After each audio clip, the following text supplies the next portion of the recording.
Frankenstein, Chapter 24.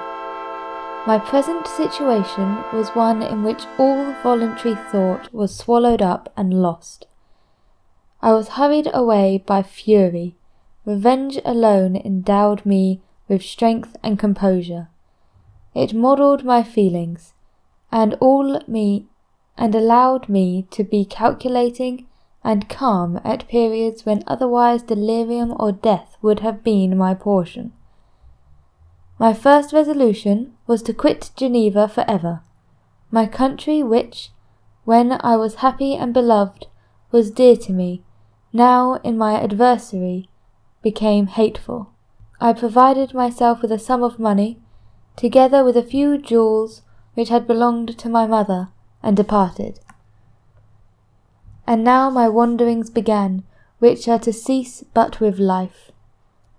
I have traversed a vast portion of the earth, and have endured all the hardships which travellers in the desert and barbarous countries are wont to meet. How I have lived I hardly know. Many times I have stretched my failing limbs upon the sandy plains and prayed for death, but revenge kept me alive. I dared not die and leave my adversary in being. When I quitted Geneva, my first labour was to gain some clue by which I might trace the steps of my fiendish enemy, but my plan was unsettled, and I wandered many hours round the confines of the town, uncertain what path I should pursue. As night approached, I found myself at the entrance of the cemetery where William, Elizabeth, and my father reposed. I entered it and approached the tomb which marked their graves. Everything was silent, except the leaves of the trees, which were gently agitated by the wind. The night was nearly dark, and the scene would have been solemn and affecting even to an uninterested observer. The spirits of the departed seemed to flit around and to cast a shadow, which was felt but not seen, around the head of the mourner. A deep grief which this scene had at first excited quickly gave way to rage and despair. They were dead, and I lived. Their murderer also lived, and to destroy him I must drag out my weary existence.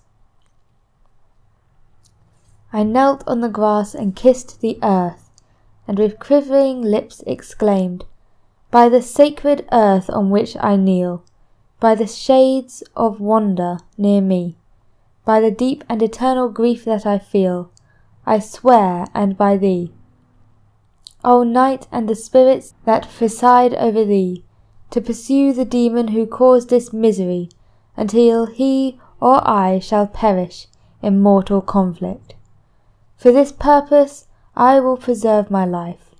To execute this dear revenge I will again behold the sun and tread the green herbage of the earth, which otherwise should vanish from my eyes for ever. And I call on you, spirits of the dead, and on you, wandering ministers of vengeance, to aid and conduct me in my work. Let the cursed and hellish monster drink deep of agony.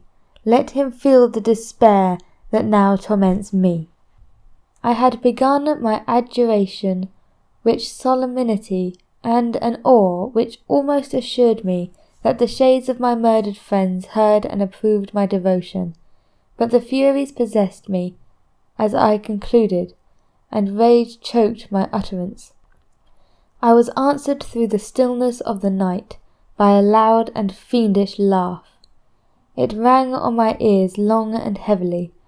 The mountains re-echoed it, and I felt as if all hell surrounded me with mockery and laughter.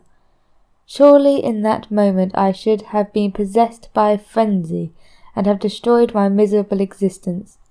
But that my vow was heard, and that I was reserved for vengeance, the laughter died away, when a well-known and abhorred voice, apparently close to my ear, addressed me in an audible whisper. "I am satisfied, miserable wretch. You have determined to live, and I am satisfied." I darted towards the spot from which the sound proceeded, but the devil eluded my grasp. Suddenly a broad disk of the moon rose and shone full upon his ghastly and distorted shape as he fled with more than mortal speed. I pursued him, and for many months this has been my task. Guided by a slight clue, I followed the windings of the Rhone, but vainly. The blue Mediterranean appeared, and by a strange chance I saw the fiend enter by night and hide himself in a vessel bound for the Black Sea. I took my passage in the same ship, but he escaped, I know not how. Amidst the wilds of Tartary and Russia, although he still evaded me, I have ever followed in his track. Sometimes the peasants, scared by his horrid apparition, informed me of his path. Sometimes he himself, who feared that if I lost all trace of him, I should despair and die, left some mark to guide me. The snows descended on my head, and I saw the print of his huge step on the white plain. To you first entering on life, to whom care is new and agony unknown, how can you understand what I felt and still feel? Cold, want, and fatigue were the least pains which I was destined to endure. I was cursed by some devil, and carried about with me my eternal hell. Yet still a spirit of good followed and directed my steps, and when I most murmured would suddenly extricate me from seemingly insurmountable difficulties. Sometimes, when nature, overcome by hunger, sank under the exhaustion, a repast was prepared for me in the desert that restored and inspirited me. The fare was, indeed, coarse, such as the peasant of the country ate, but I will not doubt that it was set there by the spirits that I had invoked to aid me. Often when all was dry, the heavens cloudless, and I was parched by thirst, the slight cloud would bedim the sky, shed a few drops that revived me, and vanish. I followed when I could the course of the rivers, but the demon genuinely avoided these, as it was here that the population of the country chiefly collected. In other places human beings were seldom seen, and I genuinely subsisted on the wild animals that crossed my path. I had money with me, and gained the friendship of the villagers by distributing it, or I brought with me some food that I had killed, which, after taking a small part, I always presented to those who had provided me with fire or utensils for cooking. My life as it passed thus was indeed hateful to me, and it was during sleep alone that I could taste joy. O blessed sleep! Often when most miserable I sank to repose, and my dreams lulled me even to rapture. The spirits that guarded me had provided these moments, or rather hours, of happiness, that I might retain strength to fulfill my pilgrimage. Deprived of this respite, I should have sunken under my hardships. During the day I was sustained and inspirited by the hope of night, for in sleep I saw my friends, my wife, and my beloved country. Again I saw the benevolent countenance of my father, heard the silver tones of Elizabeth's voice, and beheld Clerval enjoying health and youth. Often, when wearied by the toilsome march, I persuaded myself that I was dreaming until night should come, and that I should then enjoy reality in the arms of my dearest friends. What agonizing fondness did I feel for them! How did I cling to their dear forms, as sometimes they haunted even my waking hours, and persuade myself that they still lived. At such moments, vengeance that burned within me, died in my heart, and I persuaded my path towards the destruction of the demon more as a task enjoined by heaven, as a mechanical impulse of some power of which I was unconscious, than as the ardent desire of my soul. What his feelings were whom I pursued I cannot know. Sometimes indeed he left marks in writing on the barks of the trees, or cut in stone that guided me and instigated my fury. My reign is not yet over. These words were legible in one of the inscriptions. You live, and my power is complete. Follow me. I seek the everlasting ices of the north, where you will feel the misery of cold and frost, to which I am impassive. You will find near this place, if you follow not too tardily, a dead hare. Eat and be refreshed. Come on, my enemy. We have yet to wrestle for our lives, but many hard and miserable hours must you endure until that period shall arrive. Scoffing devil! Again do I vow vengeance. Again do I devote thee, miserable fiend, to torture and death.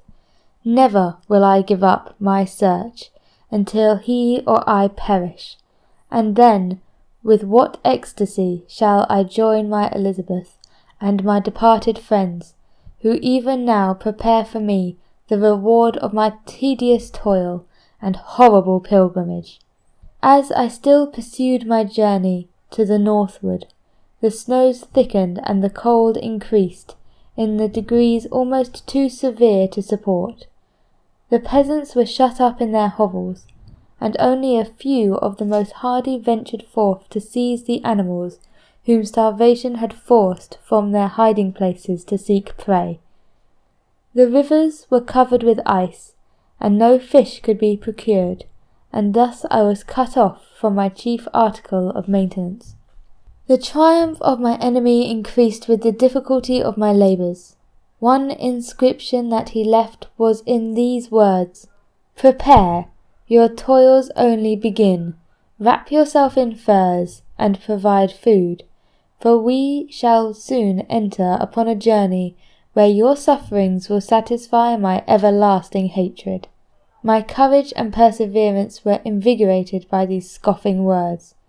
I resolved not to fail in my purpose, and calling on heaven to support me, I continued with unabated fervour to traverse immense deserts, until the ocean appeared at a distance, and formed the utmost boundary of the horizon. Oh, how unlike it was to the blue seasons of the south! Covered with ice, it was only to be distinguished from land by its superior wideness and ruggedness. The Greeks wept for joy when they beheld the Mediterranean from the hills of Asia, and hailed with rapture the boundary of their toils. I did not weep, but I knelt down and with a full heart thanked my guiding spirit for conducting me in safety to a place where I hoped, notwithstanding my adversary's gibe, to meet and grapple with him. Some weeks before this period I had procured a sledge and dogs, and thus traversed the snow with inconceivable speed. I know not whether the fiend possessed the same advantage, but I found that, as before I had daily lost ground in the pursuit, now I gained on him, so much so that when I first saw the ocean he was but 1 day's journey in advance, and I hoped to intercept him before he could reach the beach. With new courage, therefore, I pressed on, and in 2 days arrived at a wretched hamlet on the sea-shore. I inquired of the inhabitants concerning the fiend, and gained accurate information. A gigantic monster, they said, had arrived the night before, armed with a gun and many pistols, putting to flight the inhabitants of a solitary cottage through fear of his terrific appearance.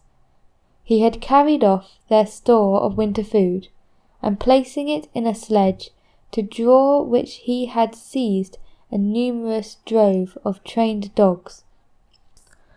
He had harnessed them, and the same night, to the joy of the horror-struck villagers, had pursued his journey across the sea, in the direction that led to no land, and they conjectured that he must speedily be destroyed by the breaking of the ice, or frozen by eternal frost. On hearing this information, I suffered a temporary access of despair. He had escaped me, and I must commence a destructive and almost endless journey across the mountains of ice of the oceans, amidst cold that few of its inhabitants could long endure, and which I, the native of the genial and sunny climate, could not hope to survive. Yet at the idea that the fiend should live and be triumphant, my rage and vengeance returned, like a mighty tide, overwhelmed every other feeling.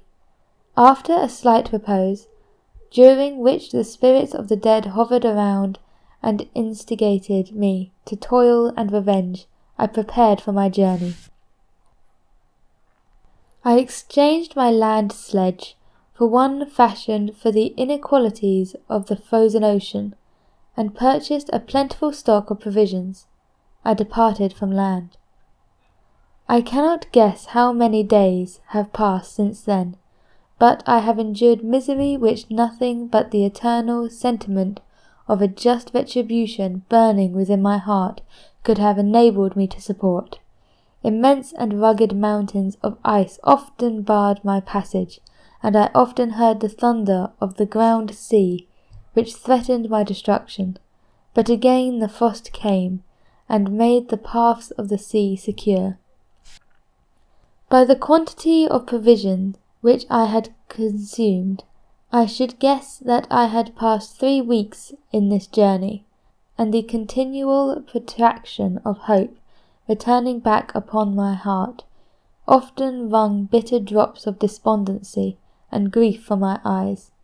Despair had indeed almost secured her prey, and I should soon have sunk beneath this misery.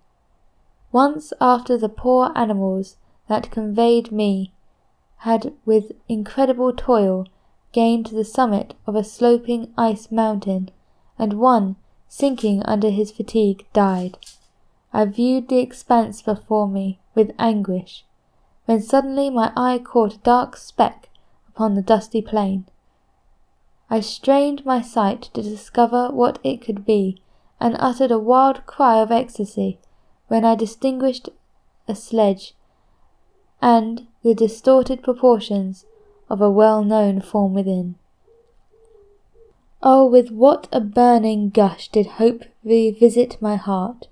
Warm tears filled my eyes, which I hastily wiped away, that they might not intercept the view which I had of the demon. But still my sight was dimmed by the burning drops, until, giving way to the emotion that oppressed me, I wept aloud. But this was not the time for delay.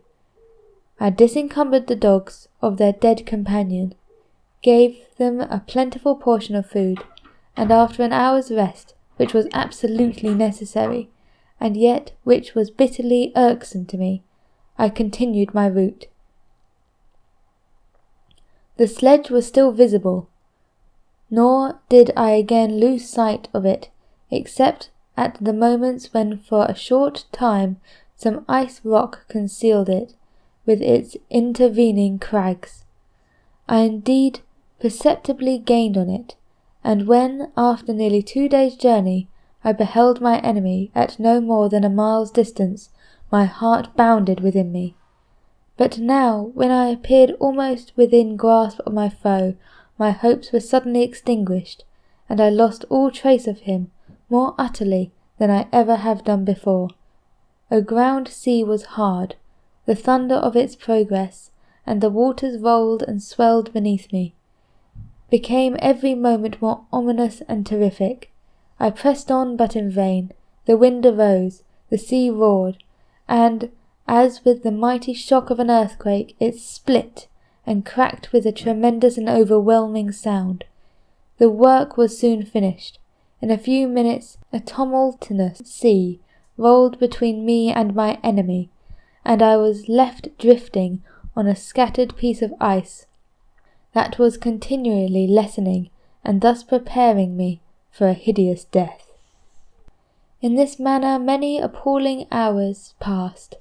Several of my dogs died, and I myself was about to sink under the accumulation of distress, when I saw your vessel riding at anchor, and holding forth to me hopes of secure and life. I had no conception that vessels ever came so far north, and was astonished at the sight. I quickly destroyed part of my sledge to construct oars, and by these means was enabled, with infinite fatigue, to move my ice raft in the direction of your ship. I had determined, if you were going southwards, still to trust myself to the mercy of the seas, rather than abandon my purpose. I hoped to induce you to grant me a boat, with which I could pursue my enemy, but your direction was northwards. So you took me on board when my vigour was exhausted, and I should have sunk under the multiplied hardships into a death which I still dread, for my task is unfulfilled. Oh, when will my guiding spirit, in conducting me to the demon, allow me to rest, I so much desire? Or must I die, and he yet live? If I do, swear to me, Walton, that he shall not escape, that you will seek him, and satisfy my vengeance in his death. And do so I dare to ask of you, to undertake my pilgrimage, to endure the hardships that I have undergone. No, I am not so selfish. Yet when I am dead, if he should appear, if the ministers of vengeance should conduct him to you, swear that he shall not live. Swear that he shall not triumph over my accumulated woes and survive to aid to the list of his dark crimes. He is eloquent and persuasive, and once his words had even power over my heart, but trust him not. His soul is as hellish as his form, full of treachery and fiend-like malice. Hear him not call on the names of William, Justine, Cleverel, Elizabeth, my father, and of the wretched Victor. I thrust your sword into his heart. I will hover near and direct the steel alike.